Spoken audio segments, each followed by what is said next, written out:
I can love you. I can love you. I can love you better than she can. I can. Good morning.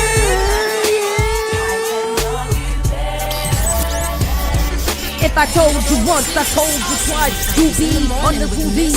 That's a photo, but you're not. I'm a number dime, a juicy. I'm a number nine and a dime, a juicy. Now I bought you say Palumbo, Picasso. Chichapatu, retta, Russell. Who you loving? Who you wanna be hugging? Sipping on your Ninja Honda with your t-shirt 100. Yes. See? I'm a rapper. Is that a rapper? And you know, that's just where we're at right now. And I want y'all to come out to my show that I'm gonna be having. Oh wow. And I'm gonna be doing I'm gonna do my full EP. And I just need the support, you know? Mm-hmm. All right. Yeah. Yes. All right. Yep. Yep. Good morning, everybody. How y'all doing on this fine day? Oh my goodness. It is miserable outside, but I heard that it's gonna stop soonly, and then it's gonna break out in some sunshine. But we'll get into the full weather a little bit later. So yeah, tell me, quick check-in. How y'all doing? Going with the weather, right? Yeah. Yeah. There's a gray cloud over my head. Why? What's going on? Tell us everything. Let us help you. Oh no, it's too much. Why? It's just way too much. I'm over it. Don't be over it.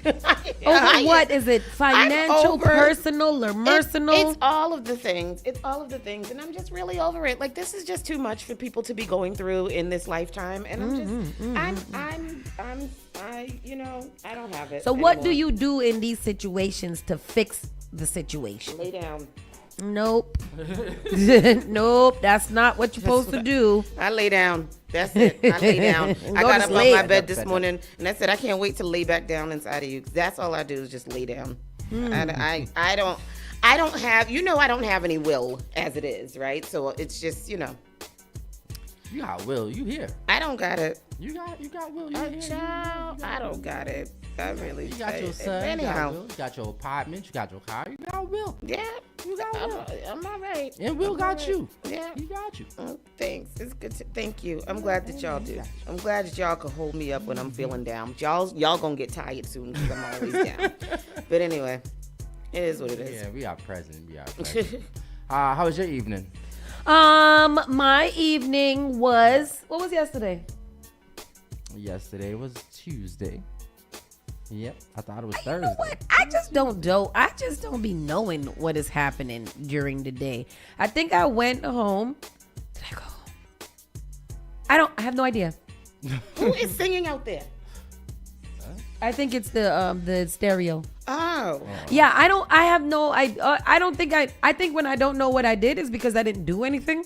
So I went home and the usual, played with the dog, sat down on the couch, and then later on in the nighttime, my mother baked a chicken. She baked a chicken. I did something yesterday. She baked the chicken, and I made stovetop mac and cheese that we ended up baking. And I think that I am the new mac and cheese maker of the family. Stovetop mac and cheese. Yes, but it was because we didn't have enough time to bake it. So Mama was like, you have to make some stovetop mac and cheese. And it was a struggle at first. And I want to say it was a struggle at first, but I stuck to it. And then when I came to it, it was good. It was good. I'm going to have some for the breakfast. Hamburg helper. What is that? What? No, it was from scratch. So I bought my own noodles. I made my own roux for my cheese, and I sprinkled it in, and then I folded in the elbow macaroni, and then I placed it in the dish, and then I put it in the. Let me show you what it looked like, Tristan. Let me show you what it looked like. Because I think that now for Thanksgiving, not only do I make plantain, but I also see. But also, oh, that's nice. No, you the new collard green maker. Yeah, I'm the new, and then we made bacon collard green, and I'm trying to perfect my cheese pull, but it came out nice. It came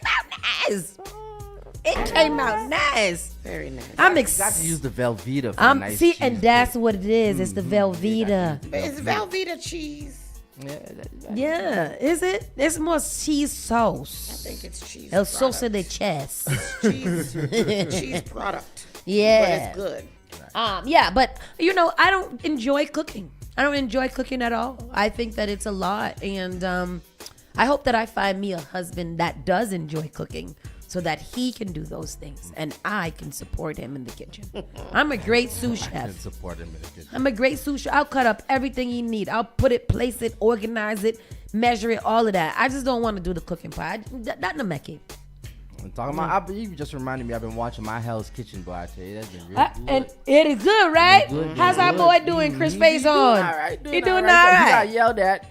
Last Lord. episode, he got yelled at, but he all right. I gotta watch. I'm on episode 3. I gotta watch it. I gotta need to go watch it. back and watch that. Last night I started watching Son of a Critch. Son of a critch. Have you seen that? Son of a Critch. Oh, you got this hat too. Look at me and Tristan got on our hats. You don't got on no hat. That's my hat. When it's raining, I just That's roll my hat, over Tristan, and I 'cause you just didn't get grab a hat. whatever He did I get got. one. I did get a hat. Personally handed He to me. did get a hat. Personal. Me, you, Thank and you, him got Father hats. Pete. I'm just trying to blame somebody on the missing of my hat.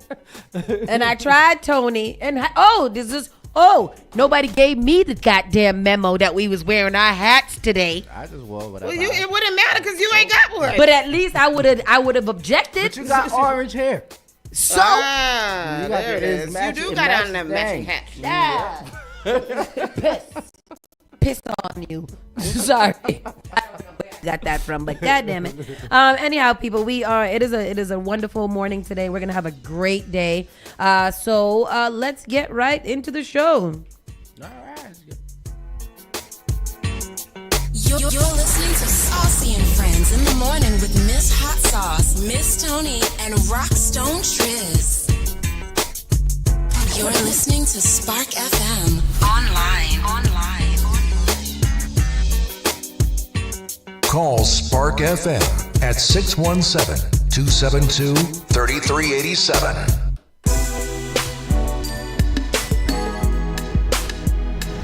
You are enjoying the miracle of radio. New England's #1 urban Caribbean music. Radio. Spark FM. Good morning.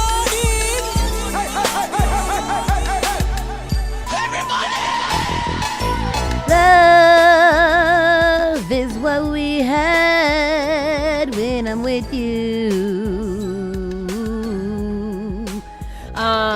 Today is October the 22nd, 2025. It is 9:24 a.m., which is a great time.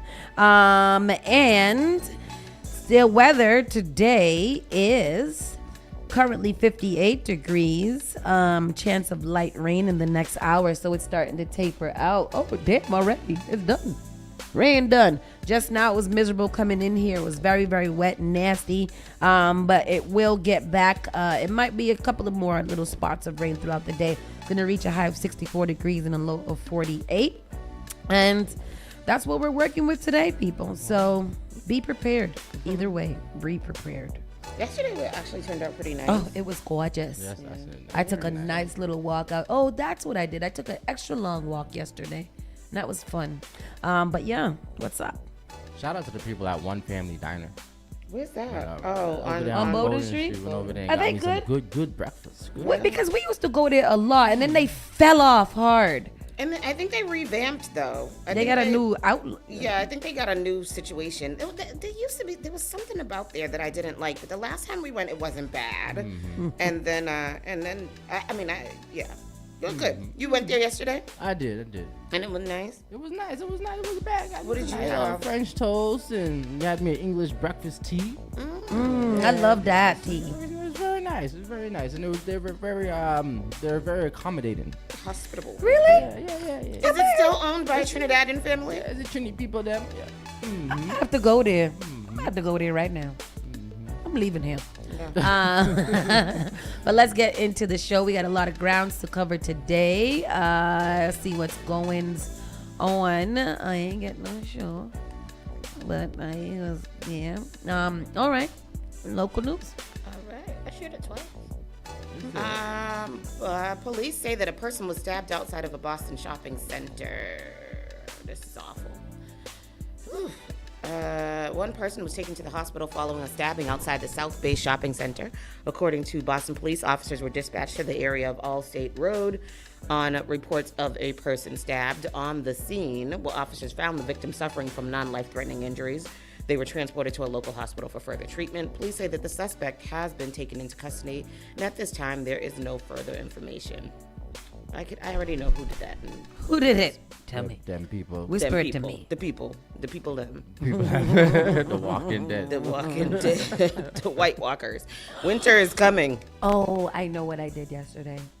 I am hooked on the story of Hitler. On Hitler. I've been watching this documentary on Netflix, and it's called like The Rise and Fall of the Nazis.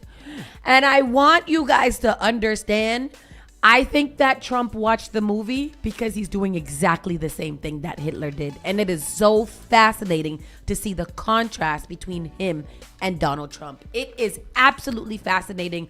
And it is absolutely to realize that we are falling for the same exact things. He literally appealed to those white people living in rural towns that felt like they were being taken out by liberals, and that's how he won. That's how he did it. This is what in Germany. In Germany, this is it's the exact playbook. Even the Nazis themselves were just, like derelicts that just needed something to do and needed somewhere to belong, and were just full of violence and anger and propaganda from what they've been listening to. And it's so crazy because they are the exact replica of ICE. It is crazy. It is very crazy. But I'm gonna keep on watching it because I need to know how this all ends. Well, I won't be watching that. The New England, because I wanted to know how this ended and how they ended up getting, taken down. And I haven't gotten there yet. But, I'm ready for it. Ready for the revolution. Here goes a video from the story. And then rushed to the hospital in Dorchester. Police say they have non-life-threatening injuries. The suspect is in custody tonight, and we're told the attack happened in the area of the South Bay Shopping Center shortly after 5 this afternoon. And people be out there. They be out there. And winter is coming again. I heard that there's a new show on Netflix that they said is as good as Game of Thrones. We talked about it here. What is it? It didn't make sense. Yeah, we talked about it. It's probably one of our other shows. Game of Thrones is deep. This thing is not so deep. What is it? You know what it is? What it is? I forget. We had this whole entire conversation the other day, like Monday. It wasn't like Game of Thrones deep. Game of Thrones is like,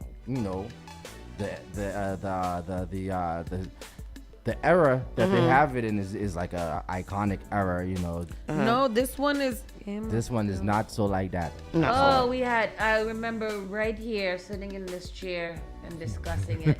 And then we went into all the other shows that were 10-10s. It was like 10 out of 10. Yeah, 10-10 Netflix shows. That's what it's called. Yeah. Oh. That's what it's called. 10 out of 10 or some shite. Is it? Nah. Yeah.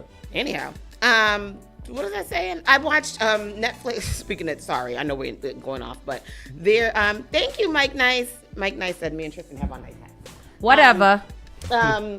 There's a show called Boots that's on Netflix that just came out. It's about this young boy going to boot camp, and I watched that whole thing on Monday, and it was really good, cute little show. And I started watching Son of a Critch yesterday, which is hilarious. If you need something to laugh about, watch Son of a Critch. It's really good.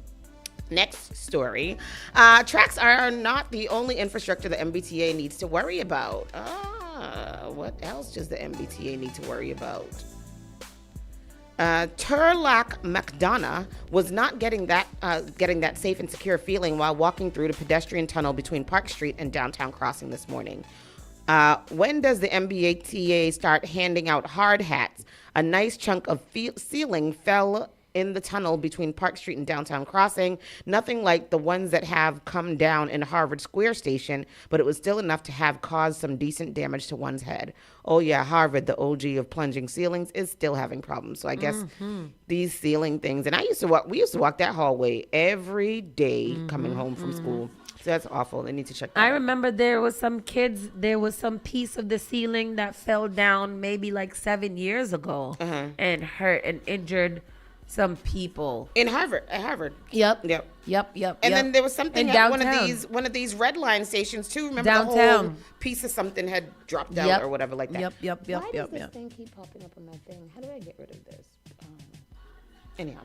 Massachusetts Monica Tippett's nut steps down, and Phil Eng to serve as interim while leading transit authority. So Philip Eng now is going to be serving 2 positions in Massachusetts Transit. Oh. Governor Maura Healey has announced the departure of Monica Tippett's Easier nut to install. from her position as Simply Secretary place- of Transportation and head of the Massachusetts Department of Transportation. Tippett's nut will remain as an advisor through the end of the year. According to the governor's office, this is to ensure a smooth and efficient transition for the Department of Transportation. She will move to the private sector after this period. The interim role has been assigned to Philip Eng, current general manager of the Massachusetts Bay Transportation Authority. He will temporarily hold both positions. He'll maintain operational leadership of the transit system. In announcing the departure, Governor Healey highlighted Tippett's nut record of fair accessibility and major infrastructure projects. The governor emphasized support for fare-free pilot programs and regional transit systems. She also cited the creation of reduced fare options within the authority. Under her leadership, we have made significant progress on some of the most complex and consequential infrastructure investments in the state's history, including the Cape Cod bridges, the East-West Rail Link, and the restoration of the Sumner Tunnel, the governor stated. I've never heard of this lady, but apparently she was the transportation person. How are you going to take... I don't want him to have more job responsibility. I think that he's doing fine where he is right now. I know, and that's the thing is that, like, I don't want him to take over this job and leave being the general manager of the T, because I think that he's doing a very, very good job as the general manager of the T. Who are we going to find who's like him? No one like Philip Eng. He's the best that we've had so far. Police respond to an overturned car in the O'Neill Tunnel. Massachusetts State Police responded to a car crash involving 3 cars in the O'Neill Tunnel around 8 a.m. on Tuesday. Officials say a preliminary investigation showed the first car involved had slowed down to avoid contact with another car, but was rear-ended. The first car swerved left and then struck another car, causing it to overturn. No injuries were reported, and all cars were removed from the scene. No injuries after your car flipped over and hit other people? That's crazy. They would have had to, y'all already know what they would have had Jaws to do. of the life. Of life. they would open the door, unlock it. You got to cut me out of here. System outage preventing some CVS pharmacies from filling prescriptions. So there was a big Amazon system outage the other day. Did you guys hear about that? Yes, I did. And it affected so many things. Yeah, I just kept on seeing the news story, but I didn't read into it. Yeah. And Eventbrite too. Eventbrite. It affected a lot of yeah, things. Yeah. Eventbrite. People I got weren't that. able to. It affected my job too. Like people weren't able to do something at my job. They sent out a thing saying that we weren't able to do something because of the Amazon. What that got to do with how does that affect everything? Anybody? No. Because Amazon owned the world. Because Amazon owns the world. Amazon owning that freaking ballroom that's being built too. CVS is working to resolve a network connection issue causing a system outage that is preventing some of its pharmacies from filling prescriptions, the company said Tuesday. On social media, many customers said they cannot pick up their medication or have not been able to get flu or COVID-19 shots at some pharmacies. CVS says most of its stores will still be able to fill prescriptions. The outage comes a day after Amazon Web Services experienced issues of its own, bringing down a significant portion of the internet's biggest apps, platforms, and sites and services, including Zoom, Canvas, Snapchat, Roblox, and McDonald's. Oh, damn. Wow. Amazon. Not McDonald's. Not the McDonald's. Boston Mayor Michelle Wu announces first State of the Schools address. State of the Schools. Well, that's good. We need that. Boston Mayor Michelle Wu will deliver the city's first State of the Schools address on Tuesday, October 28th at 7 p.m. at the Josiah Quincy Upper School in Chinatown. Wu's address will focus on the progress and plans for Boston Public Schools. The country's oldest public school system should be the best, and our city has the resources and vision to make it happen, Wu said in a pre-event announcement shared with the Boston Herald. I look forward to delivering this first ever State of the Schools address to showcase the work of our school committees and invite our entire city in pushing forward progress for our young people and families. According to the announcement, Wu aims to showcase Boston's resources and visions to improve the public school system. In a moment when public education is under attack, Mayor Wu will celebrate Boston educators and lay out a shared agenda to make BPS the first choice for Boston families, the announcement stated. Wu's address follows recent MCAS and state accountability results, which show some improvements but also reveal that students are still behind pre-pandemic academic levels. The Boston Policy Institute highlights the speech as critical to addressing important educational objectives. This group cited evidence that BPS was not fully recovered from COVID-related learning loss or reverse pre-pandemic declines based on recent MCAS data and a March 2025 report called Beyond Small Fixes. The report describes a lack of improved academic outcomes after the 2020-25 state intervention in BPS. I don't know what that last whole... Yeah, because I was like, translate that for me a Child, little tiny I do bit not know. more, honey, because I don't know. A legal expert says that newly discovered Michael Proctor text could impact more cases. You don't say. Yeah. He's a son of a bitch, ain't he? Former Massachusetts State Trooper Michael Proctor's own words are the scandal that keeps building in Norfolk I County. wonder why we keep on spending money on Proctor. He is a bad hombre. Just lock him up. What are they doing?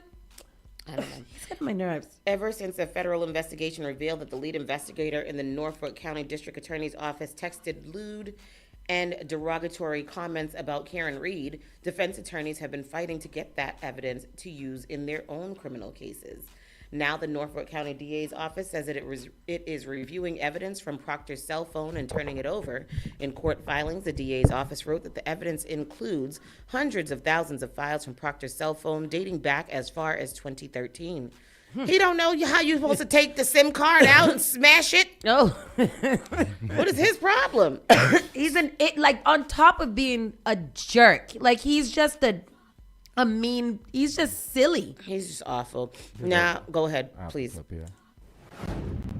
I'm investigative reporter Ted Daniel. The former state trooper fired after the Karen Reed investigation won't be getting his job back. Good. Michael Proctor is dropping his appeal. Proctor signed this one-page document over the weekend. It says, "This notice confirms the withdrawal of my appeal, and I exercise my right to sign this form of my own free will." Proctor's lawyer will not say why he dropped his appeal, but just days earlier, the Norfolk County DA's office began alerting defendants in murder cases Proctor worked about new text messages and videos found on his personal cell phone.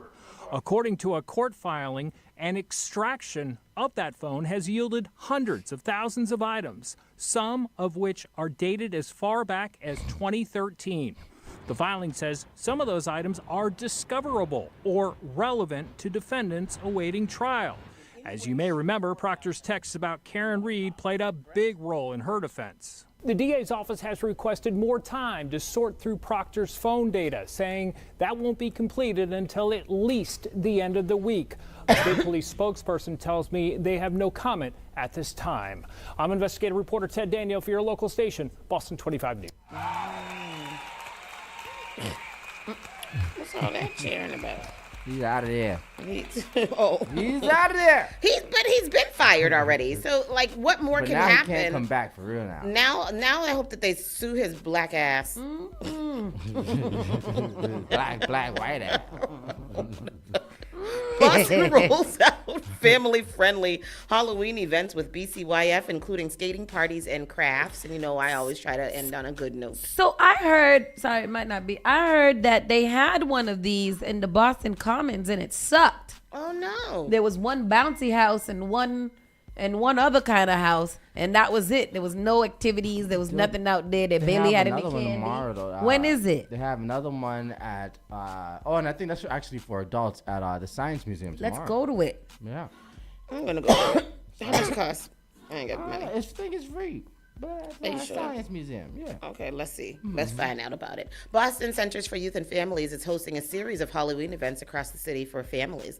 According to the City of Boston, activities include the Halloween skate party at the Leahy Holleran Community Center on Friday from 6:30 to 8, arts and crafts at Quincy Community Center, a spooky skate trip at Hennigan Community Center, and the Paris Street Community Center Halloween party on Wednesday next week.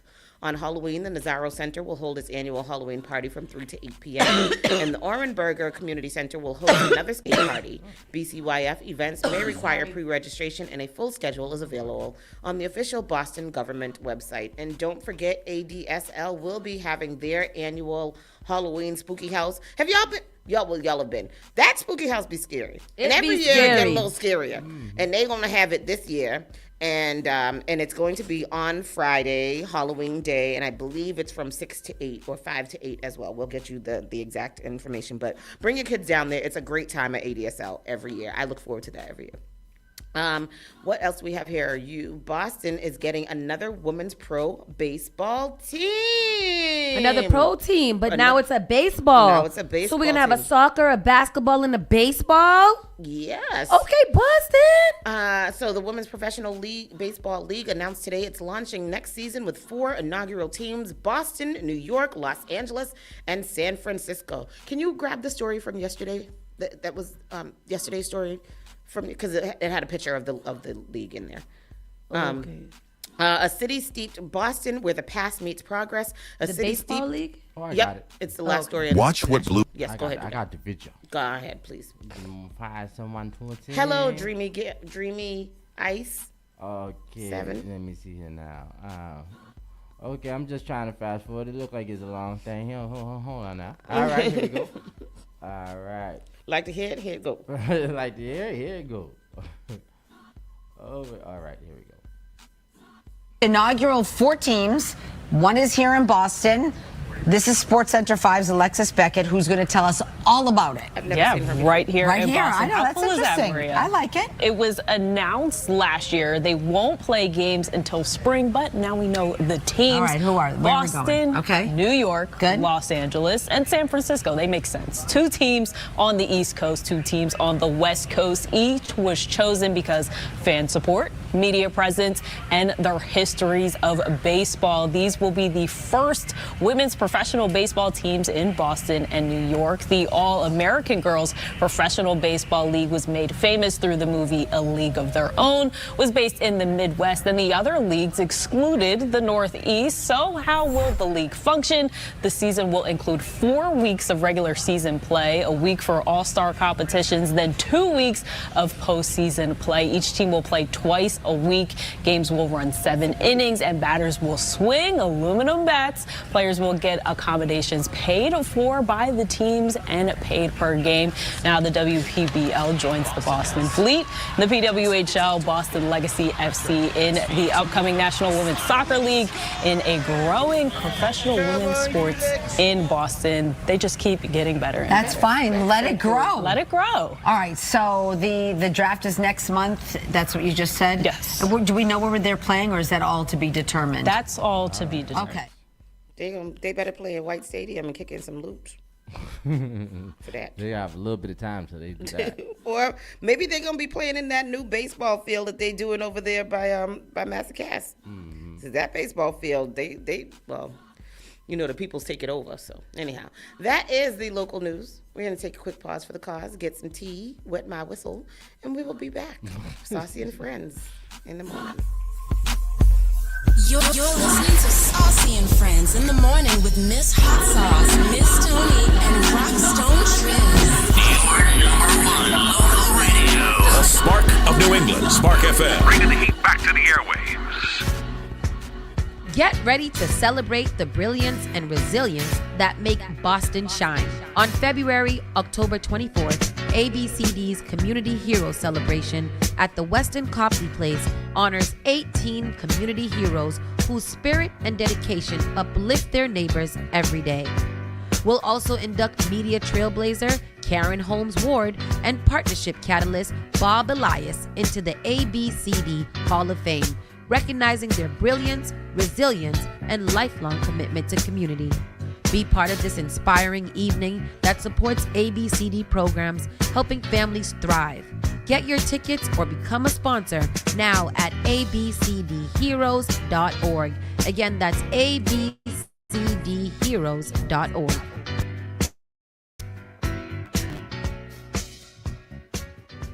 Each and every Saturday night from 6 to 9 p.m. inside the Avenue, where you bring the drinks and we bring the vibe. My name is Gary Banton alongside my co-host Big Trini, right here in SparkFMOnline.com, the number one place for soca, hip-hop, R&B, and more. Each and every Saturdays from 6 to 9 p.m. It's the Avenue.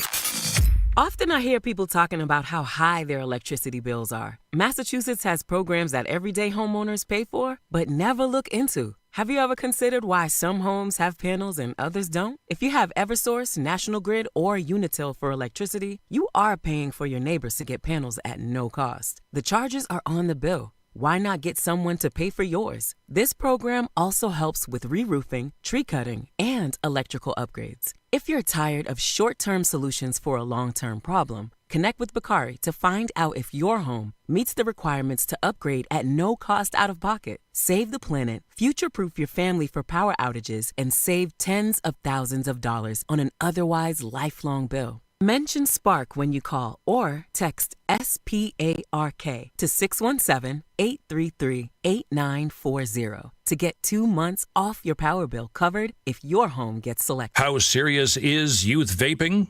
Irreversible lung damage serious. 1 in 10 kids vape serious, which warrants a serious conversation from a serious parental figure like yourself. Not the seriously know-it-all sports dad or the seriously smart podcaster. It requires a serious conversation that is best had by you.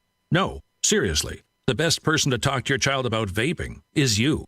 To start the conversation, visit talkaboutvaping.org. Brought to you by the American Lung Association and the Ad Council.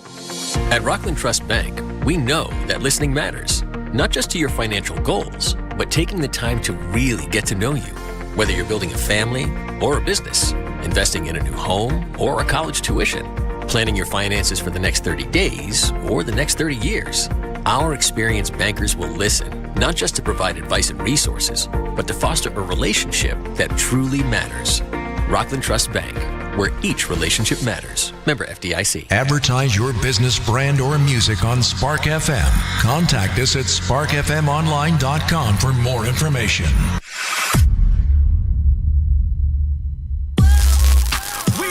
Boston's new home for urban Caribbean music. Spark FM. Spark FM.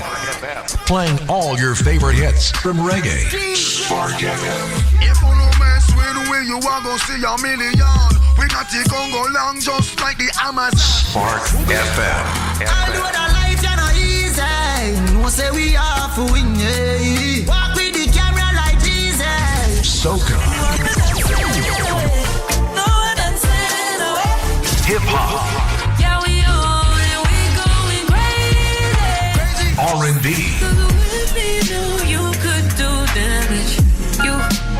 You could do damage. Afrobeats and much more. Spark FM. Spark FM. Hey baby, I got an idea. Maybe if we kiss a little, maybe if You're listening to Saucy and Friends in the morning with Miss Hot Sauce, Miss Tony, and Rockstone Triz.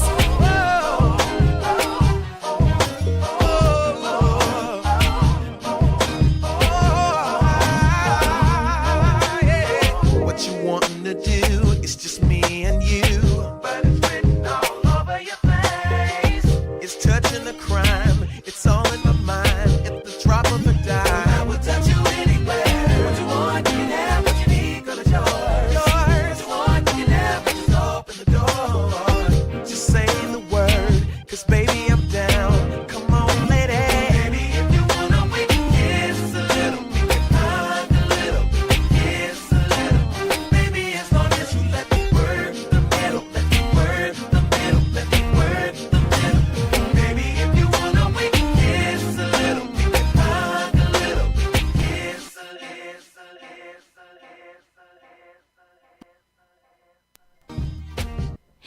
everybody. And we are back.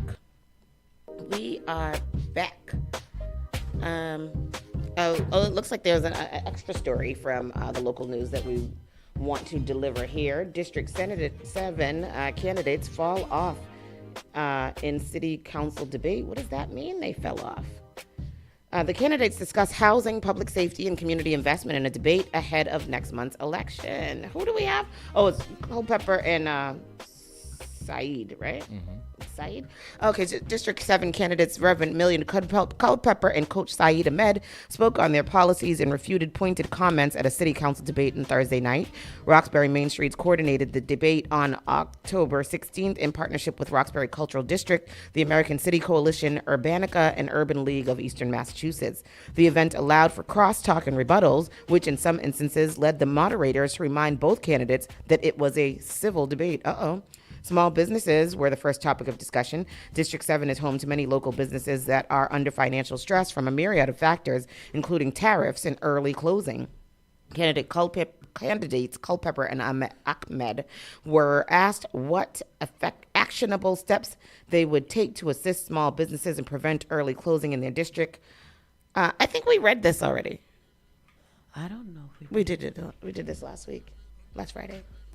Ahmed's response emphasized developing affordable commercial spaces for local businesses, especially those owned by women of color. Culpepper mentioned this is work of empowerment zones in Detroit and how that can be translated into Boston's economy. Following a lively discussion about small businesses came questions about Nubian Square, a region within the District 7 neighborhood in Roxbury that is home to many local businesses and residents. This promising area is often a topic of local politics since historical underinvestment and poor air quality have increased homelessness and public drug use. Candidates were asked about the struggles of Nubian Square and how they plan to solve them. Have you guys been down Washington Street, like Washington, going to like when you cross over Melnia Cass to Nubian Square? Yes. It is the new Mass and Cass. Yes, it is. It's Washington and Cass now. It is. It's crazy. It's a hot mess. Yeah. There's people all over the place. Yep. They are passing out. They are leaning. They are bent over. Over there by the park by the Cooper Community Center, which is really bad because they just opened that new business, Crystal Spoons, which is a beautiful place. And that's the Indian place? Yeah, the Indian place. That is definitely going to be a deterrent for people to have that. It's it's not. It's Mass and Cass too, but over there by Doña Habana. Oh, Doña Habana. Yep. They can't have no business over there. Oh, that is crazy. It is. We passed that the other day. Yeah, well, we were like, what is happening right there? It is really, really bad. I've read articles where Doña Habana has been complaining a lot about what's going on there, and that's just awful because they had their outdoor patio during the summer, and I'm sure that was not a pleasant dining experience for people looking out to whatever you see there. Culpepper suggested increasing public safety measures to make Roxbury residents more comfortable spending time and money in Nubian Square. Ahmed aims to rebrand Nubian Square and rid it of the stereotype that it's dangerous through community policing efforts. Community policing, as defined by the U.S. Department of Justice, entails allocating police officers to particular areas so that they can become familiar with the locals. That Nubian Square right there in front of the bank on the corner, where they keep on opening. There's a workspace there that nobody's going to use because it's a mess. They're opening a new dispensary right there on the corner by the bank, right across from Dudley. From Silver Slipper. Yep, up the street from Silver Slipper. The bank, the corner. The bank, yep. Mm-hmm. Yep. I don't know what. Oh, yeah. So it's across from Silver Slipper in the back, but up the street from Silver Slipper in the front.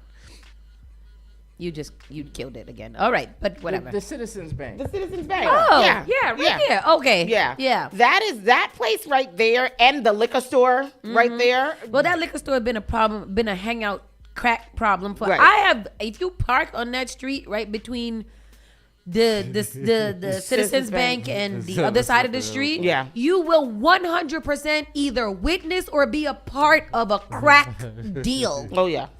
They don't even hide it. They be like, here's all the crack. I mean, even Silver Slipper parking lot. Yeah, that is a Silver Slipper parking lot is a zombie zone. It is a zombie toilet because it smells like a festoon over there. It It's do. disgusting. It do. It's so and sad, it sucks too. because silver slip is so good, and they don't Silver deserve Slipper that. pancake is so nice. It's so buttery. I love a pancake. The moderators went on to ask questions regarding future city developments and community gardens. Most notable, however, were questions about Mass and Cass, of course, community health, reparative justice, and Mayor Michelle Wu. Mass and Cass refers to Mass and Cass. We all know that. Here, both candidates fundamentally disagreed on how to approach this area of their district. Ahmed hopes to decentralize the public health services offered in Mass and Cass, moving safe injection sites to another part of the city and out of District 7, and I agree. He explained that addiction is a disease and people need hope and immediate relief, but did not elaborate on what that might look like.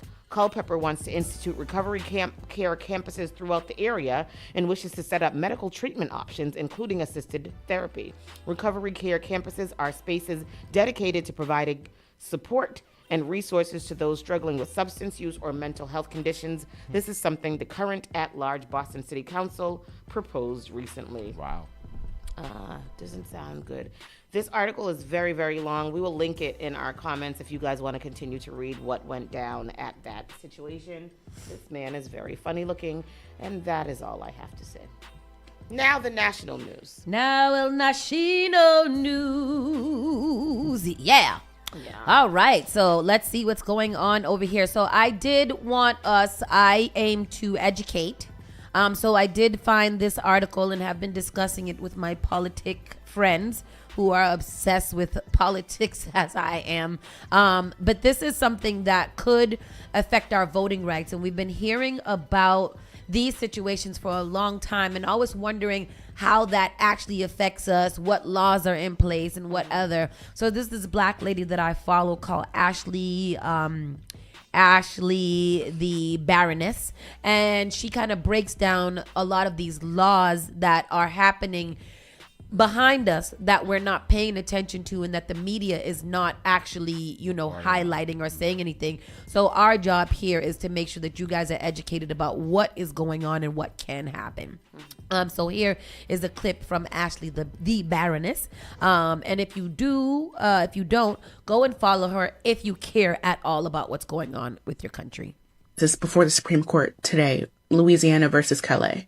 And it's not really getting the attention that it should be getting. And it is a big deal. So I just want to take a break in my regular things that I normally post right now because I think I need to talk about this. This case could decide whether Black and brown people have voting rights left in this country. And I know that sounds dramatic, y'all, but it's not. I promise. This is about the last part of the Voting Rights Act that still actually works.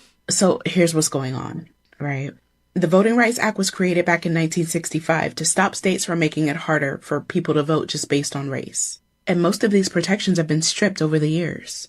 But there's one piece left, and that's Section 2. That's the part that says that states can't draw voting maps or create laws that make it harder for Black and brown people to have their votes count. It's how communities have been fighting back against gerrymandering, which is when politicians redraw maps to keep certain groups out of power, essentially. And Section 2 is the reason that any of those unfair maps get challenged at all. So now Louisiana's in front of the Supreme Court today, saying something incredibly ridiculous, but also very dangerous. They're basically saying that states shouldn't be made to consider race when trying to fix racial discrimination. That makes no sense. Like, how do you fix racism without looking at race? You can't. But that's their argument, and the Supreme Court agreed to hear it. And if the Supreme Court sides with them, Section 2 won't be completely gone. It'll stop working. Because if you can't talk about race, then you can't prove racism. That's the loophole. Back in the 80s, the Supreme Court tried to make this law weaker. They said that you had to prove that racism was intentional. Like you needed someone caught saying, yeah, I did this to stop Black people from voting. And that made cases almost impossible to win. So Congress actually stepped in and said if a law ends up hurting Black voters, then that's enough. You don't have to prove impact, just intent. That's how Section 2 got stronger again. That's how Black, Native, and Latino communities started winning back fairer representation. But Calais could undo all of that progress. If Louisiana wins this case, there won't be any real federal law to protect voters of color. The part that used to stop states from changing laws without permission, that died in 2013 with Shelby County v. Holder. And this would take away what's left. And we already know what happens when that guardrail disappears. After Shelby, Texas, Alabama, North Carolina, they all started passing voter ID laws that targeted Black and brown people. And in Pasadena, Texas, they redrew maps overnight to weaken Latino power. It's the same pattern every time. They just keep waiting until nobody's looking. So yeah, Louisiana v. Kelly isn't on every headline, but it should be. Because this case is not just about one election. It's not just about one instance. This is not just one case. It's about whether our votes, our voices, really, still matter after this election is over. So if they gut Section 2, discrimination in voting won't just get worse. It'll get harder to prove. And when something can't be proven, it can't be stopped. And that's how they win quietly. Not with violence this time, but with paperwork and silence. I'm going to put a handful of legal organizations below that are working to stop this oppression. If you can donate, please do. But if you have a voice, you don't need a platform. If you have a voice, spread the word. And something, I like what she says at the end, if people just start spreading some more of these types of information, it will allow other people to understand what's going on. And we do know that they're going after voter rights. Donald Trump made it very clear that if the Christians just came out and voted for him and got him president, that they would never do that again. And we kind of giggled at it, we kind of laughed at it, and, you know, I can't believe he's doing it. But what they're doing is actually moving forward with everything that Project 2025 said, and they are making the black and brown vote be so diluted that it, like, up to one, it's like 1/5 of a vote of a white person in a lot of these places. So I just thought it was very important that we pay attention to all the things that's going on in this country, because it's going to affect us at some point or the other. So there is that. Any comment, anything? No? No, I think we just need to do, like she says, do your part, spread the word, you know, share that video, run it up. I think a lot of us are not sure what is going on, and I think that what is happening is that the fear mongering is definitely working. Come closer. I think the fear mongering is definitely working, and I think it's getting to a place where, you know, a lot of people are going to start feeling like my vote doesn't count anyway, so it doesn't matter if I vote or not. I never quite understood that thought process, but now I kind of understand why people might feel that way. It's just really a horrible time. It's really a horrible time. It is a horrible time. And when I was talking to Super Bowl Kavi today, it was just like, you know, people really just have to pay attention. Like, at this point, I don't believe that it is fear mongering. I think it is just reality kind of kicking us in the face at every time. Well, not fear mongering. Yeah. It's just real fear. Yeah, it's just everybody, fear period. Because it's all going down. Like, all the worst things. I think that we're protected a little bit more in these super blue states because, you know, I don't know, SNAP benefits are getting cut. People can't eat. Like, that's going to affect so many people. And I'm not sure how we got here. And it's very just, you know, disheartening to learn ignorant. about. Yeah. People being ignorant and naive. Elections have consequences. And they've been preparing for this for a very, very, very long time. And we're watching it happen. 2 injured after federal officers opened fire on undocumented immigrant in LA. Crazy. What's a video here too, Tristan? Federal officers say they opened fire on a man they say was an undocumented immigrant during an ICE traffic stop in Los Angeles, injuring him and a deputy U.S. Marshal. Authorities say federal agents were conducting a targeted stop and claimed the man rammed them with his car. So then they opened fire. There's a video here. It's a 5-minute long video, so I don't know how much we'll get into it. And I don't think they show the actual thing, but go ahead, play it a little bit. With breaking news in Los Angeles, federal officers say they opened fire on an undocumented immigrant during an ICE traffic stop, injuring him and a deputy U.S. Marshal. The new video out of L.A., a man seen on the ground being treated by firefighters at the scene. Someone nearby also seen on a gurney minutes after the incident. Authorities say federal agents were conducting a targeted stop when the person they've identified as an undocumented immigrant rammed them with his car. The agents opening fire, hitting him in the elbow. That deputy U.S. Marshal also struck. Protesters gathering outside a nearby hospital now. DHS confirming both individuals are receiving medical treatment. On the other side of the country in New York City today, a show of force. Dozens of federal agents converging on lower Manhattan and conducting arrests. It comes amid escalating ICE operations across the country. In Chicago last week, this chase captured on surveillance footage after Homeland Security said an undocumented immigrant rammed a Border Patrol vehicle. That same day, federal agents also deployed tear gas in the Windy City after police claimed protesters turned violent, with some people throwing objects at agents. But we begin in Los Angeles, where we're getting new details about the shooting there. Let's get right to NBC's Morgan Chesky, who is live in LA with the very latest. Morgan, what more are we learning about this incident? Yeah, well, Ellison, apparently, according to federal authorities, this all began from what, as you mentioned, was an attempt by federal authorities to take this individual into custody in LA's downtown area, an area known as the Fashion District. And they said that they used what they called normal procedures, normal methods to essentially corral this individual's vehicle. And it was at that point that federal authorities say the individual inside the car began trying to ram past federal authorities' vehicles, and that was essentially the catalyst, according to federal authorities, for them to fire those defensive shots in return. And it was from one of those defensive shots, according to authorities, that resulted in the hand of a deputy U.S. Marshal being struck, as well as the individual inside that vehicle being struck in the elbow as well. Both expected to survive this situation. And just within the last few minutes, Ellison, a council member on LA City Council believes to have identified the individual that authorities were trying to take into custody, saying that he is Richard Law, calling him an important citizen journalist. There's a photo that just went up in a post minutes ago saying that he's been reporting on the immigration operation in District 9, calling him a pillar of the community, a fearless citizen whose authentic storytelling has consistently uplifted the unheard voices of South Central Los Angeles, saying that his unfiltered portrayal of real life has fostered a loyal following both on TikTok and throughout our This city. is the guy that got shot? The man that the council member identifies as Richard Law is recovering in a hospital. Important to note here, Ellison, that federal authorities say that they were trying to take him into custody after he had already been able to escape custody prior. We're hoping to get new details on that front. I also want to share with you a statement from DHS saying that... Wow. That's crazy. Boy, I tell you, just open firing. Don't care who you got, where you got them, how you got it. Just shoot. Figure it out later. Yeah. Shoot first, ask questions Yep. later. Boy, I tell you, you guys have gotten yourself into a whole to-do. Clusterfuck.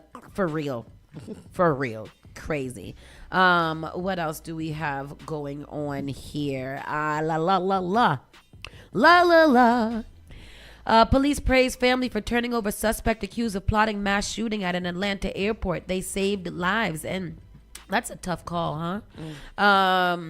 Atlanta's police chief praised the family of Billy Joe Cagle for turning him in for allegedly plotting a mass shooting at Hartsfield-Jackson Atlanta International Airport, saying they saved lives. The 49-year-old from Cartersville, Georgia, was arrested on Monday morning after authorities found him inside the world's busiest airport thanks to a tip from family members. That has to be a very difficult decision, Atlanta Police Chief Darren said, told reporters on Tuesday of Cagle's family, alerting police, adding they saved their family member's life yesterday. Police said they found an AR-15 assault rifle and 27 rounds of ammunition inside Cagle's white Chevrolet pickup truck parked outside the airport.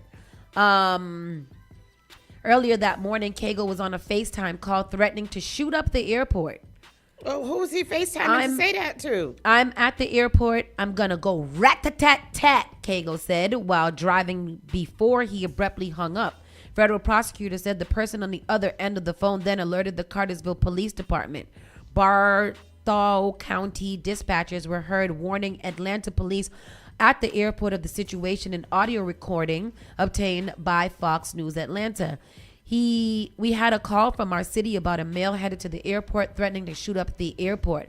Atlanta Police Sergeant Tawana Jones was on the phone with Cartersville Police and Cago's family trying to figure out what he was wearing to help authorities track him down. I went on to ask, what is he wearing? And they told me he was wearing a blue polo. And I asked, was it a long sleeve polo or a short sleeve polo? And they were able to let us know that again. It was a short sleeve polo. They were talking to her yesterday on the news. I saw her. She reminded me of Athena on 911. That's who I immediately thought of when they said her name and how she was dealing with it, because that's how Athena bolts into action. That's why she's in space now. Once the description came over the shirt that he was wearing, the blue polo striped shirt, that's when I was able to identify him. Body camera footage of the arrest showed Cago wailing as he was pinned to the ground and handcuffs. He faces state charges of terroristic threats, possession of a firearm doing commission of a felony, criminal attempt to commit aggravated assault, and possession of a firearm by a convicted felon. He also faces federal charges of attempted violence at an international airport, interstate communications containing threats to injure the person or of another, and being a felon in possession of a firearm. Boy, I tell you, throw the entire book right at his face. Everybody's crazy. Everybody has lost their goddamn mind. 100% of the time. Thank God they've gotten. Right? Imagine. Right? I think that in those situations, they want to be caught, though. Because why you FaceTiming somebody and telling them what you're going to do right before you go to do it? Right. You want it to be stopped. Crazy. If you want to be stopped, just be stopped. Just stop yourself. Just don't do it. Just don't do it. Drive yourself to the police department and say, "Hey, I'm feeling like shooting something else." If you gonna do a murder suicide, do the suicide part first. Every time. Every time. That's the only way to really do it. January 6th rioter pardoned by Trump, charged with making death threats against Hakeem Jeffries. Who was it? Crockett. Was it Crockett? Who pretty much laid out how a lot of these January 6 people were already serial criminals, already child rapists, already adult sexual assaulters, and so many people he just arbitrarily let out of jail to terrorize the earth some more, talking about they tough on crime. It's very crazy to me. And here goes this January 6th rioter that was pardoned by Trump as well. Here goes the clip that Tristan has right now. It's pretty long, so I will cut in where I can. All right, here goes the clip. Here it is. Against Democratic House Minority Leader Hakeem Jeffries. According to court documents, the FBI alerted New York State Police over the weekend that 34-year-old Christopher Moynihan allegedly sent text messages stating he planned to target Jeffries at an event in New York City, writing, quote, "I cannot allow this terrorist to live." And, quote, "I will kill him for the future." Those are text messages. Moynihan, seen here storming the Capitol on January 6th, there inside the chamber, was convicted and sentenced to 21 months in prison for his part in the riot before he was pardoned. In a statement on the arrest, Jeffries thanked law enforcement and later slammed Trump's blanket pardons of convicted January 6 rioters. When it comes to these extremists out there, you better watch how you talk when you talk about me.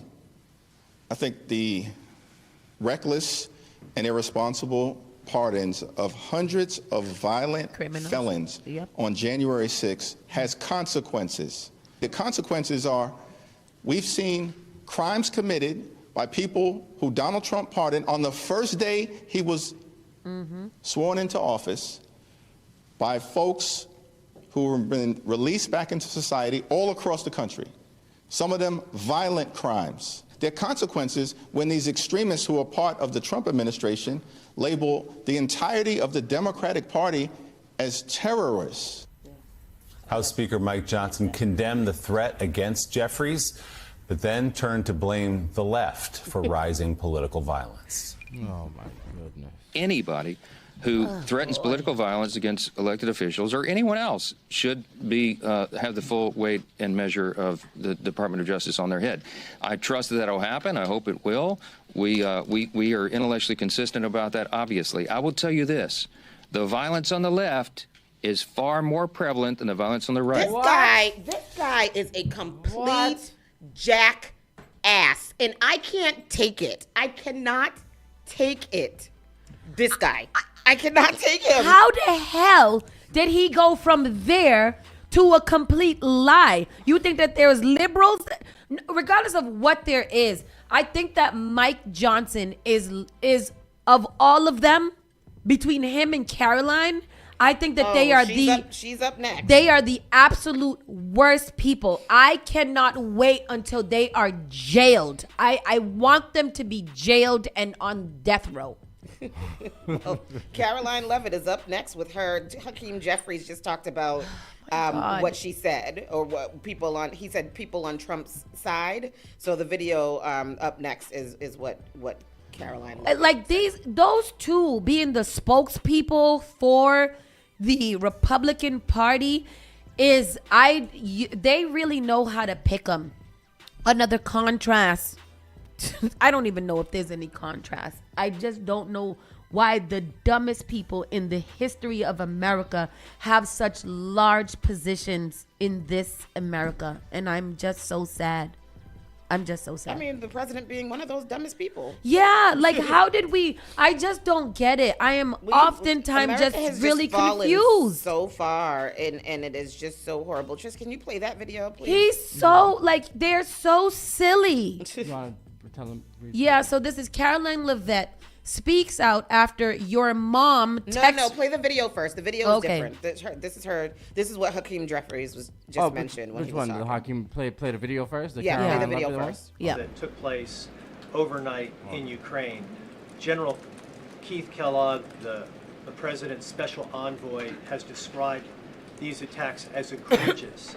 Do you agree with that description, and do you view President Putin as an impediment to getting peace between these two countries? Well, it's not about if I agree, it's about what the president thinks, and I know what the president thinks because I talked to him about this. He was not happy about this news, but he was also not surprised.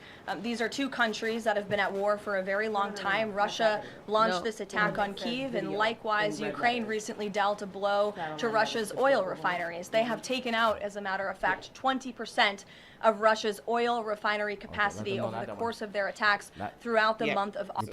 And this is just more lies, because she's the Nazi leader. She looks wore out. She looks like her skin is starting to unravel, like her inside's starting to unravel from the inside. Freaking snake ass skin. Look at her. She has no definition. She just looks wore out, like she spends the night doing crack and whoring. Here goes the video. The party's main constituency are made up of Hamas terrorists, illegal aliens, and violent criminals. You saw in that clip what she really thinks of working people.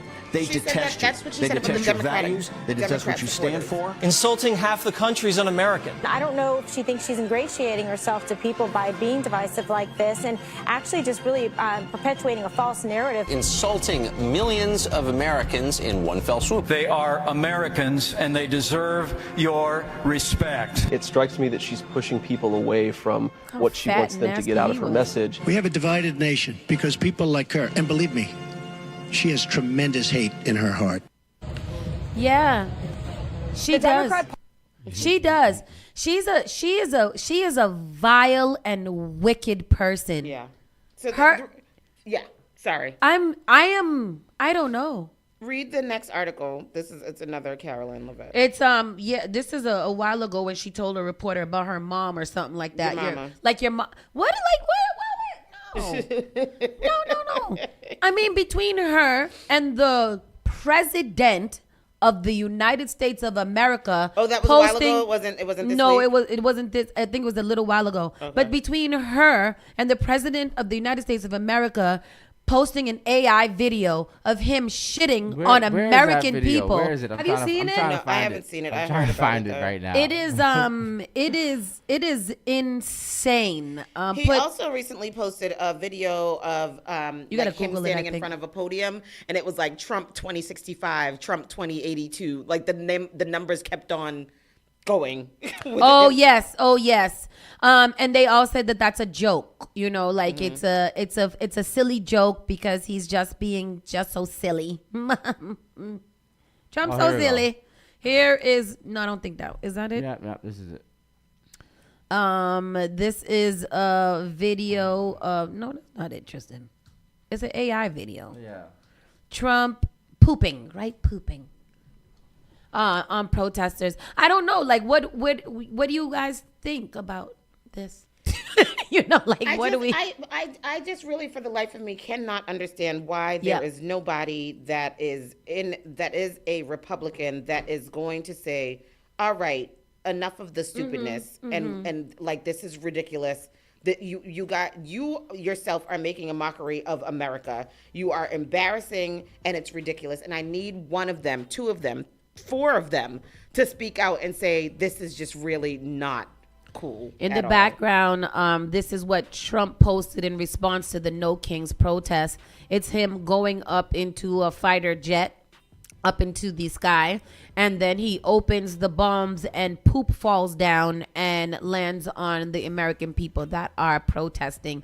And that's what he thinks about anybody that opposes him, that they should be just shitted on. And first of all, this is vile and disgusting. And second of all, it's very immature, like some 13-year-old boy that just learned how to do AI and is having a good time.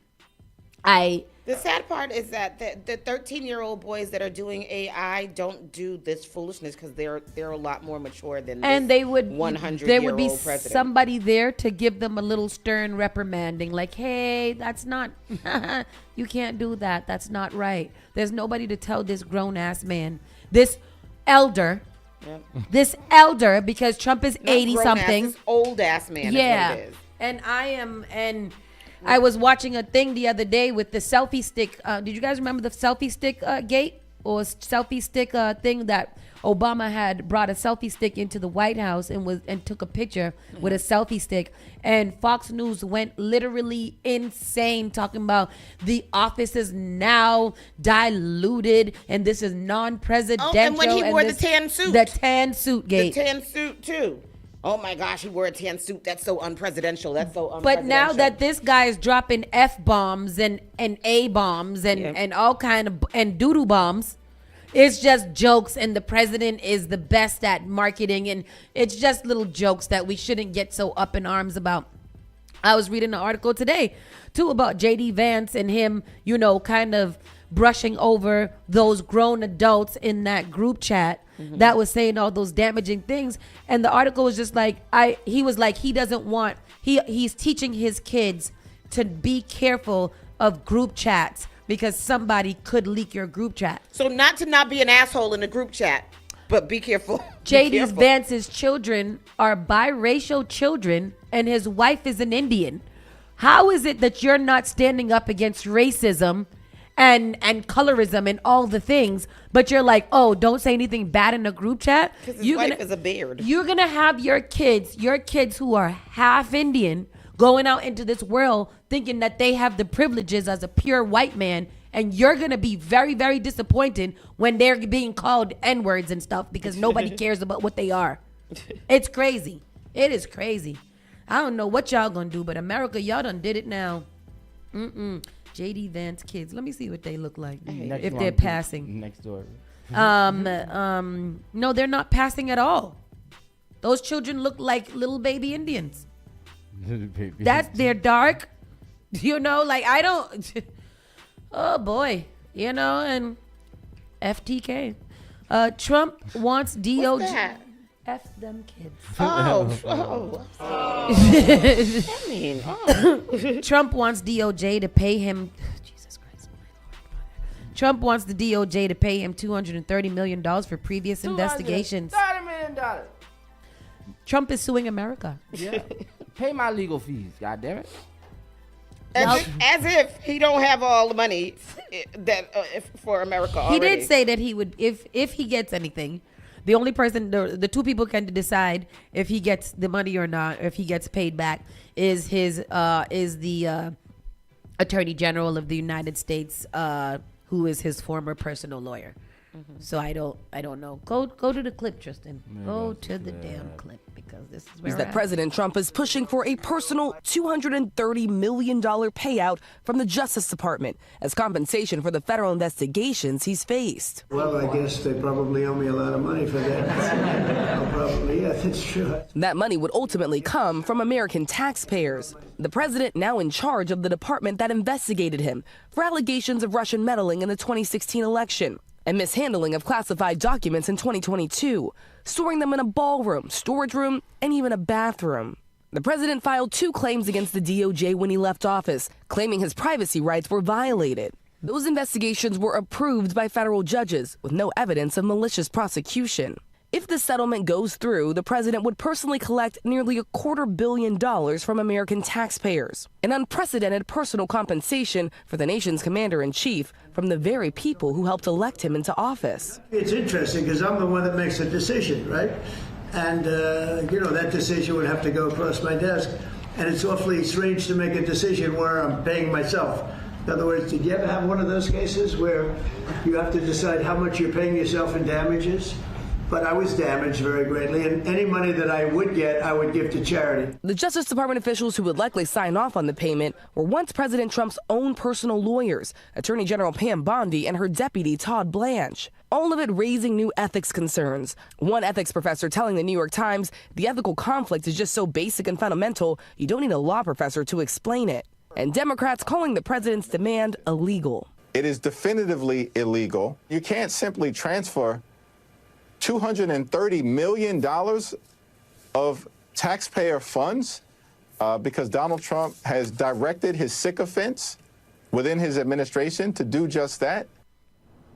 So we asked the Justice Department whether it would be a conflict of interest to have those top DOJ officials who once served as the president's own former personal attorneys sign off on a settlement like this. In a statement, they told us they will continue to follow the guidance of career ethics professionals. They declined to comment any further, Rebecca.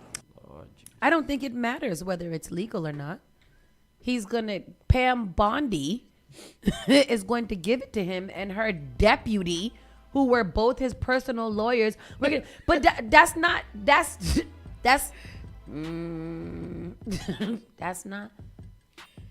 a blatant conflict of interest. You got to sign. Says today is What an Asshole Wednesday. You get to sign the paper to determine whether you get paid or not by the American people. America first, but you're going to sue America for some shit that you actually did. You hid the boxes. Hillary got in trouble for emails, for using the computer in her office on a personal email.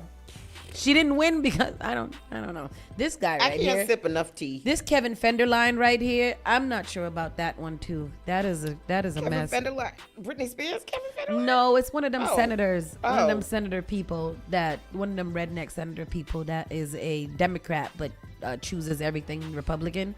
It's very interesting. There sometimes when dogs have a little bit of a stomach issue, they might poop a little mucus surrounded by their poop, and this is graphic for a reason. But when I was watching that video of Trump, he looked exactly like mucus-filled poop, mucus wrapped poop. It was very weird. It was just a very interesting. It looked like if his eyes are sunken in. It almost looks like he's wearing a plastic mask on his face. His eyes are sinking in. His hair is disappeared. Like he looks very, very.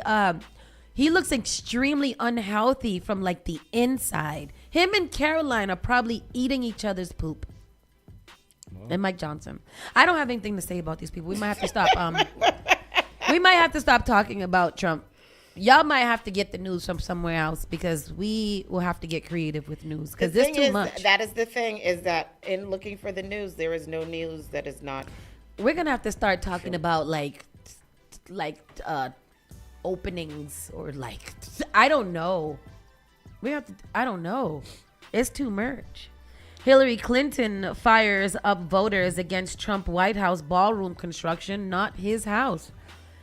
Former Secretary of State Hillary Clinton recently made it known she is no fan of President Donald Trump's project to construct a ballroom at the White House in an appeal to voters, telling them that 1600 Pennsylvania Ave is their house. It's not his house. It's your house, and he's destroying it. The social media post included a screenshot of the Washington Post report. White House begins demolishing East Wing facade to build Trump's ballroom, accompanied by a photo of a demolition crew.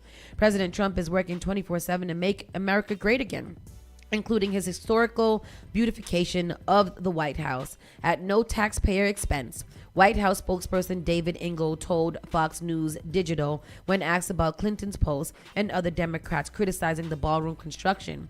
These long-needed upgrades will benefit generations of future presidents and American visitors to the People's House.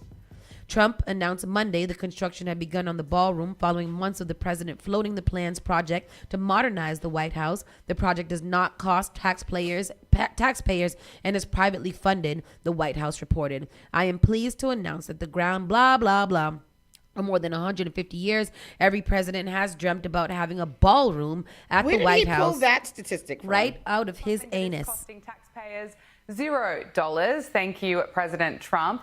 Yet Hillary Clinton is making a big issue out of it. She posted on X saying, it's not your house, it's not his house, rather, taking aim at Donald Trump, saying it's your house and he's destroying it. Now, CJ, I don't think adding a privately funded $200 million ballroom to the White House is what I would call destroying it. What are your thoughts?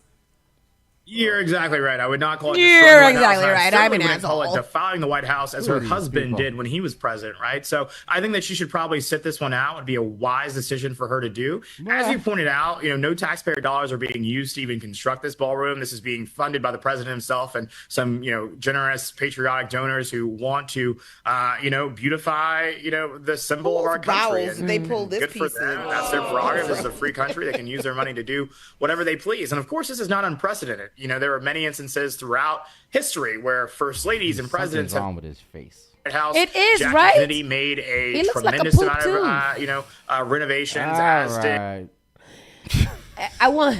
Let's pay attention. Let's put some maths. Let's add 1 + 1. He's suing the United States for $235 million. Exactly. That's of taxpayer money, and he is funding the White House ballroom himself alongside a few donors. Yeah. But the taxpayers will not be paying for the gaudy ballroom. That's exactly. Exactly.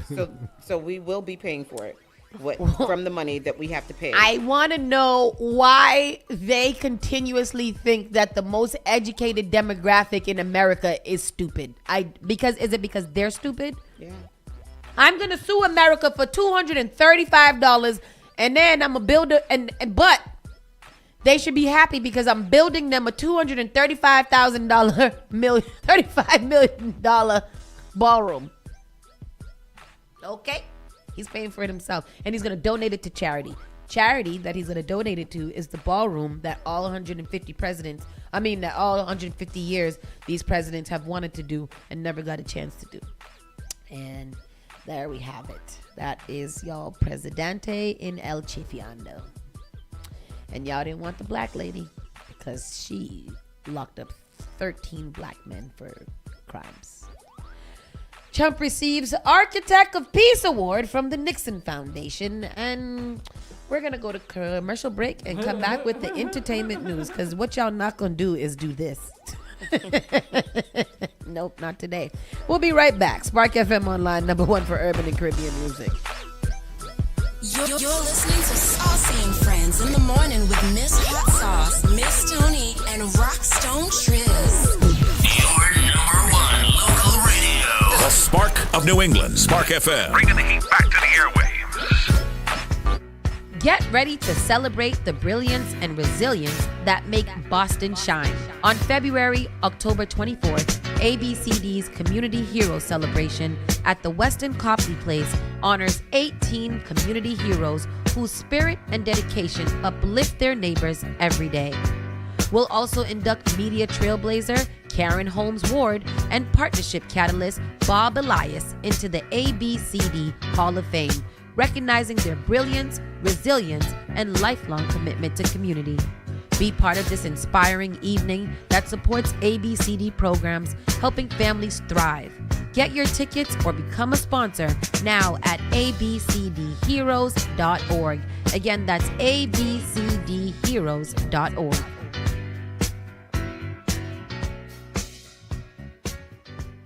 Each and every Saturday night from 6 to 9 p.m. inside the Avenue, where you bring the drinks and we bring the vibe. My name is Gary Banton alongside my co-host Big Trini, right here in SparkFMOnline.com, the number one place for soca, hip-hop, R&B, and more. Each and every Saturdays from 6 to 9 p.m. It's the Avenue. Often I hear people talking about how high their electricity bills are. Massachusetts has programs that everyday homeowners pay for, but never look into. Have you ever considered why some homes have panels and others don't? If you have Eversource, National Grid, or Unitil for electricity, you are paying for your neighbors to get panels at no cost. The charges are on the bill. Why not get someone to pay for yours? This program also helps with re-roofing, tree cutting, and electrical upgrades. If you're tired of short-term solutions for a long-term problem, connect with Bakari to find out if your home meets the requirements to upgrade at no cost out of pocket. Save the planet, future-proof your family for power outages, and save tens of thousands of dollars on an otherwise lifelong bill. Mention Spark when you call or text SPARK to 617-833-8940 to get 2 months off your power bill covered if your home gets selected. Advertise your business, brand, or music on Spark FM. Contact us at sparkfmonline.com for more information.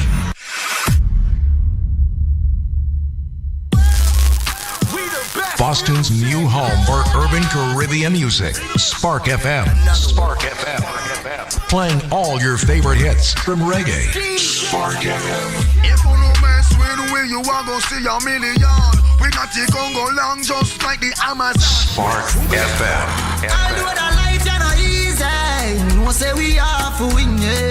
Walk with the camera like Jesus. Soca. Hip-hop. Yeah, we on and we going crazy. R&B. You could do damage. You could do damage. Afrobeats and much more. Spark FM. Spark FM.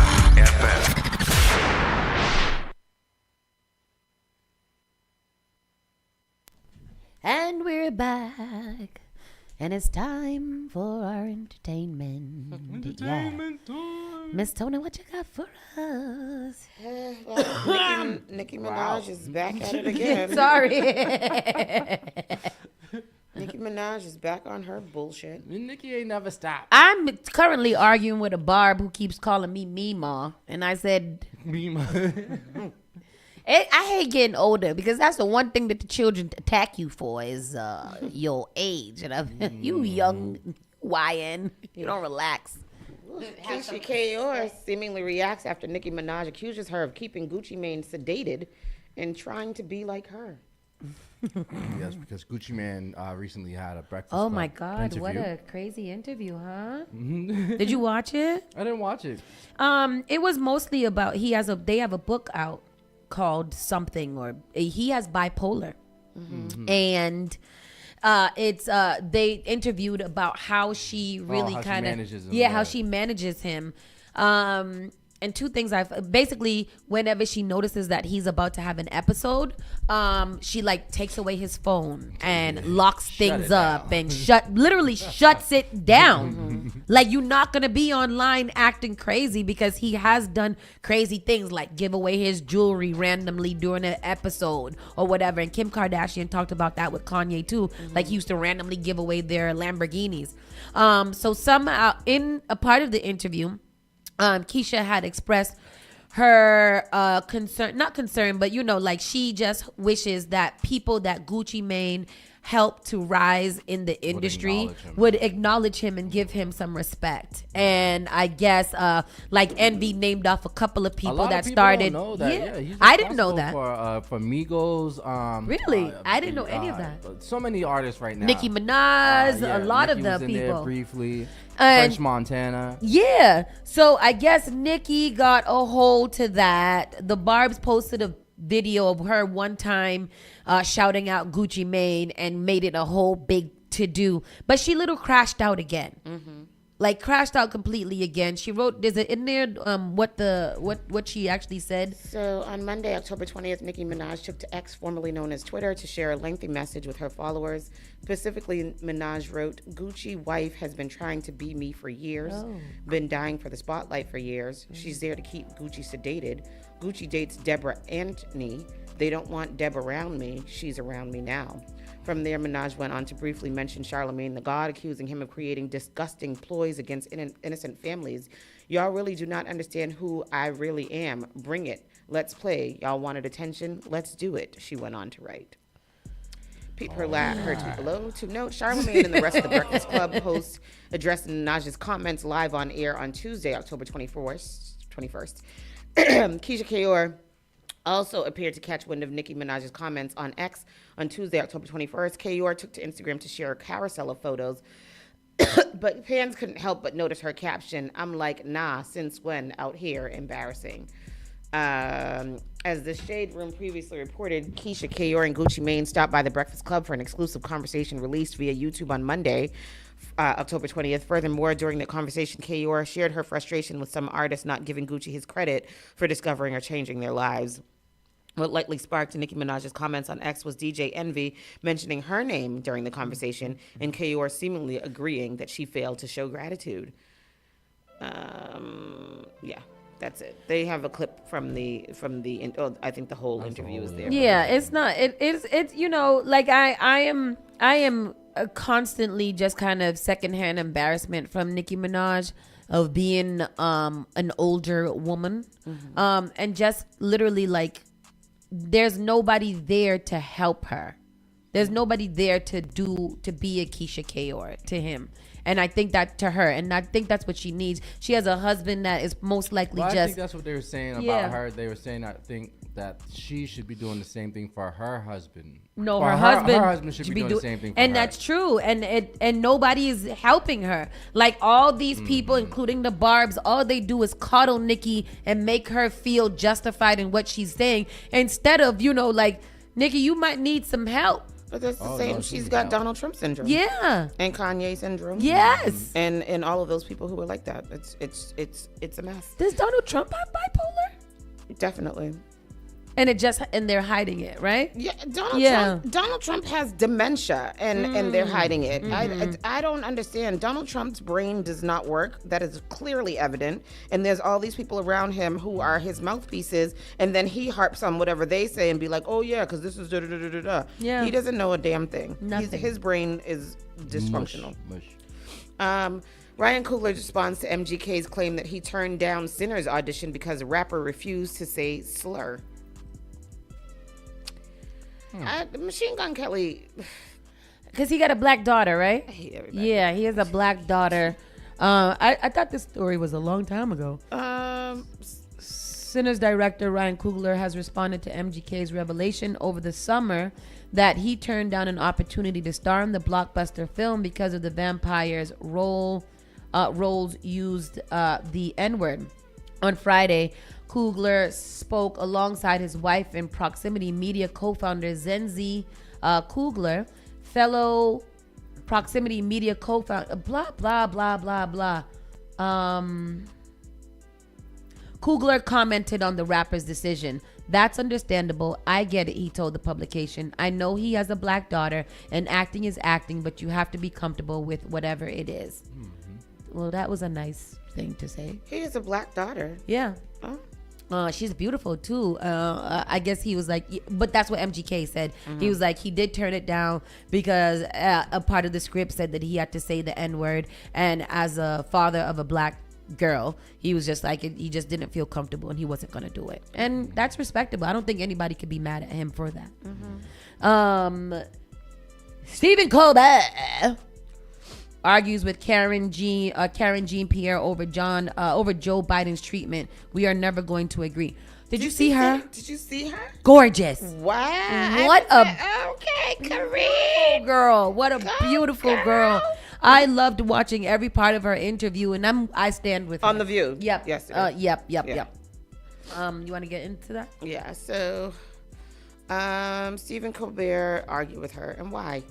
Why? I think she spoke so nicely. She did, and so about him, good. and even when they, asked her about the thing with Kamala Harris, she still spoke so very nicely. The Late Show host Stephen Colbert pushed back against former White House press secretary Karine Jean-Pierre. Suggestion that Democrats' calls for Joe Biden to step aside in 2024 were a betrayal of the former president. During the interview, Colbert inquired into Jean-Pierre's decision to leave the Democratic Party this past summer. You believe that the Democratic Party betrayed Joe Biden, Colbert noted, before asking, in what way? I have the clip here. Go ahead, please. $25 million for Joe Biden in March of that same year. And three months thank you later, for that. Thank you for stepping in and doing that. I saw a guy who I had not seen backstage at the benefit that I did. It seemed like a dramatically different person. And at 81 years old, that's not entirely unexpected. You can imagine why people got so worried. So, a couple of things. I got to see Joe Biden almost every day. And this is a question that I take very seriously. No one has ever said he hasn't aged. No one ever said that. He would make jokes about it. He would acknowledge it. And he would say, yes, I know I don't speak this as well as I used to. I don't walk as well as I used to. No one is saying that he didn't age. I don't think anybody questioned his heart or his policies. But it takes more than that to be the president of the United States. In a moment of great pressure on stage, we saw someone shock us and worry us. And nothing could assuage that worry. So I don't think it was necessarily a betrayal of Joe Biden as other people saying, we don't think we were shown the Joe Biden that you saw. I saw every day a really ugly assault on someone who had 50 plus years of experience and who, again, objectively had done a good job as president of the United States. I don't think it was necessarily a betrayal of Joe Biden as other people saying, we don't think we were shown the Joe Biden that you saw. I don't know why they repeated that. I think I disagree with performance him. Wasn't shocking, wasn't a disappointment. No one is saying that. Disappointment is such a light term. I use your words. It was harrowing. I use your words. Okay, look, listen, we're never going to agree. It's very. I feel like they did do him dirty. Around the time where after that debate, there was so many Democrats that came out and just said like, "Oh, like pretty much no, he can't do the job no more or whatever." Even Maura Healey said something. I remember playing that clip. George Clooney. I remember that George Clooney. And I feel like they should have had more of an internal conversation about that and made one statement instead of all these Democrats going out and saying whatever they can. I also feel like right now, I'm not sure why the Green Party or another party is not forming. Well, Bernie Sanders was on The View the other day, too. I saw and that. he spoke out a lot about what needs to happen. And what she said yesterday, I agreed with everything. Yeah. She said, but Bernie Sanders, and he's not Democrat. He's independent. Independent, right? So what I mean, Bernie, Bernie's got some good things to say, and he's always, I think, been well intentioned when it comes to democracy in the company, in this country that we now live in. Somebody needs to do something. But what she said yesterday, we need to be more rebellious. We need to be acting. We need to be outside. All of that needs to happen, and we definitely need a leader. She said that we're not. She said that we are not taking the moment to be. What is it? Oppositionist? Yeah. Yeah, she was like, we need to be the party of or the Democrats need to be the party of opposition, like fighting back, fight for fight. And she was just like, we can't keep playing the same games and acting like this is, regular life. Yeah. She was like, they need to be suing more. They need to be, opposing a lot of these things more. And I agree. I don't see us doing anything. Even the Jasmine Crockett's and stuff, they can't be the only one. There's no King's protests. Why aren't there protests all the time? Why aren't we insurrecting? All of those things, I don't know because I don't know if I'm a Democrat anymore either. I'm definitely not. But I am I'm registered independent. Yeah, it's really, really, disheartening, depressing, disappointing that nothing is being done. The Democrats have the lowest approval rate ever. Yep. Ever. Yep. And that should be a signal that there should be whether it's Bernie Sanders or whoever it is, give us Bernie Sanders right now. Let him start the path and the way for us to go and appoint other people who's going to succeed him when he unfortunately passes. I don't know what to do. Where the hell is Nancy Pelosi? Oh my God. They are all on the same side. They are old and about to die. They are all on the same side. And I truly believe now more than ever that we have just been duped by the Democratic Party this whole time to believe that they were just a little nicer than the Republicans. And I believe that they're all doing the same thing. I'm all with all the conspiracy theories. Ooh, Tashad said Karine will be in town this Friday. Tashad, can you please send me the information? DM me because I want to go. Oh, we got so much thing to do on Friday. So many things to do. Oh my God. And I just have to turn down the hackathon. Speaking of turn down, the Possible Zone is having their hackathon at the Artists for Humanity on Friday. Just Google it if you guys want to see some cool inventions and some school business startups by groups of children who are just doing great things. Go support them. There's so many things. The ABCD Gala is this week, this Friday. Fashion show. The Fierce Fashion Show. There are just so many things going on. I hope that you guys can support some of these organizations. Keeping it moving. Pastor Marvin Winans faces backlash for criticizing woman's $1,235 donation. That ain't what I asked you to do. And then I'm going to post another video for you in a second. Keep going. He's not the same. Oh, no. That was Marvin Sapp before. I thought I was like, this man won't stop. I, Roberta McCoy, giving faith and stand in unity with the vision of Perfecting Church of sowing this seed of $1,000 plus $235 and receiving the blessings to come to all that participated. Now that's only $1,200. Yes. Y'all not listening to what I'm saying. If you have 1,000 plus 1,000. Okay. Well, I'm gonna work on the other 800. Well, that ain't what I asked you to do. What does that mean? Roberta McCoy, giving. What does that mean? What does he mean by that? In context. Because this is in context. Shout out to Jordan Carter. He actually posted the full entire clip and he was just like, people don't listen. So upon this, your first reaction was what? Yeah. Yes, that, right? What does it mean? So basically, I don't understand why he had different callings for the offerings. And prior to them walking up and standing in line for the offerings, he had said, the first offering would be for those who have 1,000 plus 1,000. Okay. The next set of people would be for those who have 1,000 plus a little bit more, not the full 1,000. Oh, so she came up at the wrong time? She came up at the wrong time of the offerings being given out or being sent to it. Okay. So he was just like, he said, in order for this to work, we have to go in order for it to work. Okay. So she came up at the wrong time. So he was basically telling her, thank you, but you can't be coming. This is not how it works. So you got to wait your turn. Just say if you got 2,000. Because he explained all of that. He literally explained all of that before they started going up there to give their offering. But he said 1,000 plus 1,000. 1,000 plus 1,000. Yes. So that's who he was calling at that time. At that time, regardless of whether it's 2,000, 1,000 plus 1,000, whatever, it still add up to 2,000. That's not the point. Why are they giving so much? That's a lot. This is what people. This is how these mega churches get their money. Is these offerings? They take the offerings. They ask their constituents or their, what are they called? Patrons. It's something with a C. Parishioners. Congregation.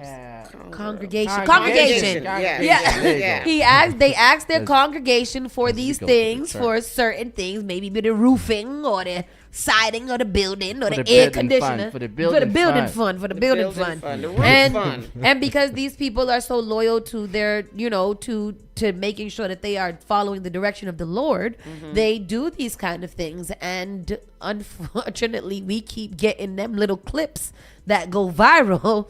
Bro, we out gonna of have church in context. here What? this Sunday. All right, we gonna We should build our start renting this out congregation. for a church anyhow. Y'all know any churches that need a little beautification? And need a good young people church Yeah. that need a place to congregate. But our young people ain't got no money. We need people with. If you got money, if you If got you- 1,000 plus 1,000 for the building fund.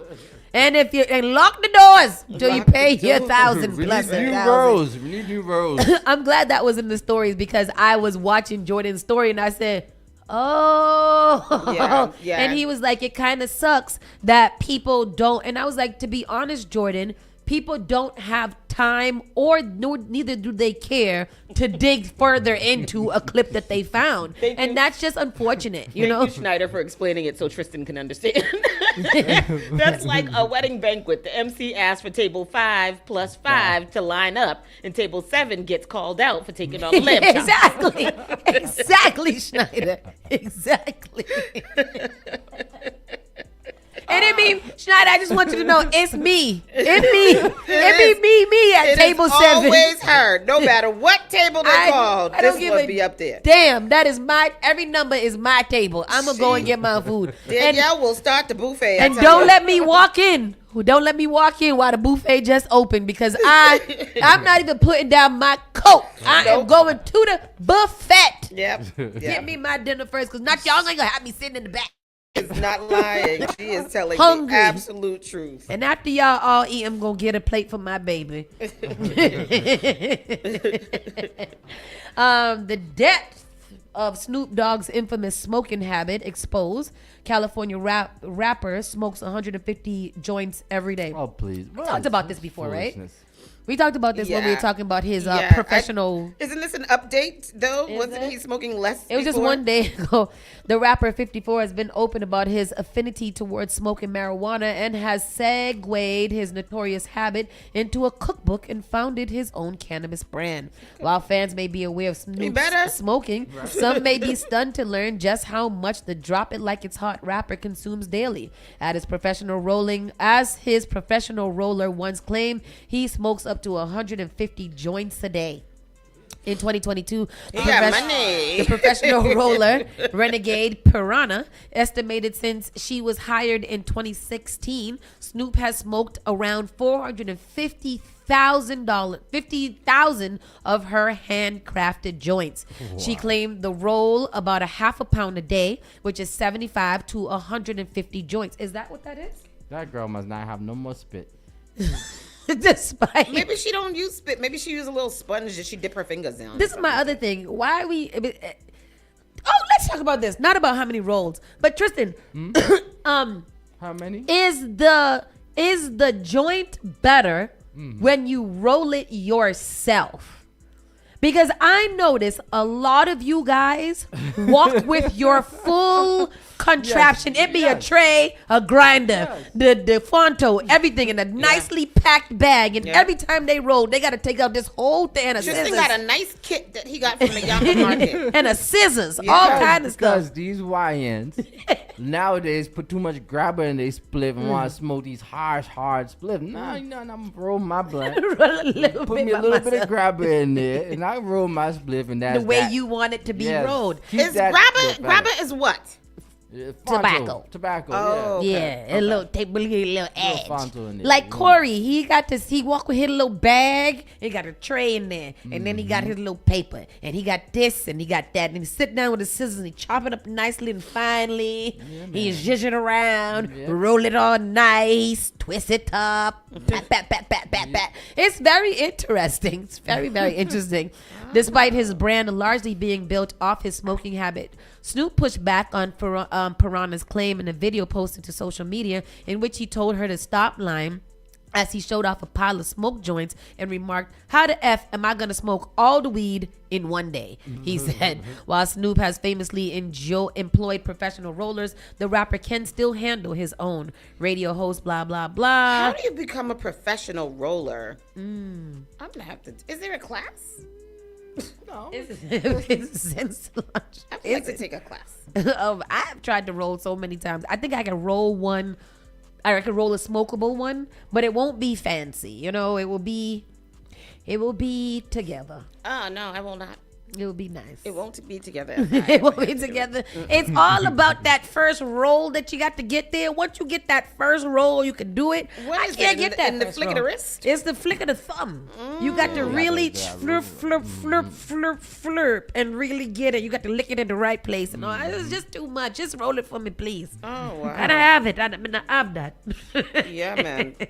But that's cool. That's a cool job. It is. Nia Long participated in the backup dancer challenge. And I've been wanting to do this for a long time. I want to do it with Spark Help. Did you see the video of the girl who did it with the dog? And he's back there like, no, just dancing. So cute. Who are you gonna do it? Nowhere. You got to threaten him with something. No, I want to do it, mommy. It's so you should do it. And he loves to dance so much, though. Who? Noah. He will, but not when you want him to dance, though. Only when he wants to. Well, it might be funnier if he has an attitude and has to do the make him do. Tell me what you want. Is that video here? No, it's not. Oh, I think so. Yes, at the bottom, the shade room. Oh no, there's no video. No. What's the backup challenge? What's that?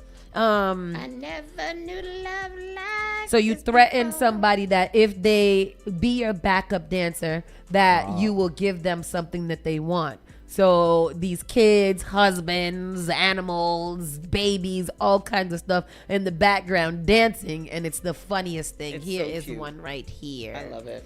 Can Farad and I jump on this trend? Let's go. Please hold. I think it's at the bottom, the little X. Hungry.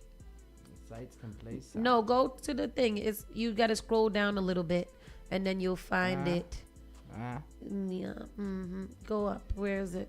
Come out of that. I don't know. It's gone. It's gone. Hold on. This? Yes. I see it. Oh, that's. I see it, but I can't hear nothing. This is not a. This one is a sweet one and beautiful, but this is not. Is that me alone? No. No. He is dancing. This is a cute one, but it's not it's not how it works so much. This one is just a cute little one. Yeah, do that one. Click that button there. And then go into it. And everybody should do this. We got to start making y'all do challenges for real. I don't know. It's not there. That sucks. But anyhow, go do it. And then when Tony does it, then she'll do it. She's going to do it with my mom. And then we're going to post it here for y'all. And with that said, that's it for today, folks. All right. It is Wednesday, and it's going to be a wonderful day. The rain has stopped. The sun is shining, and you guys are beautiful. Be blessed, not stressed, and may the good Lord keep you safe. All right. Amen. Real good. Amen. Amen. Hallelujah. 1,000 plus 1,000.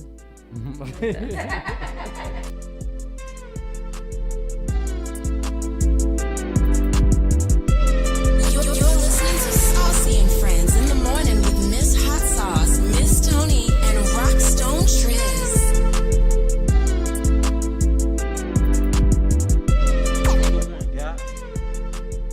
Word up. Look out for the cops, though.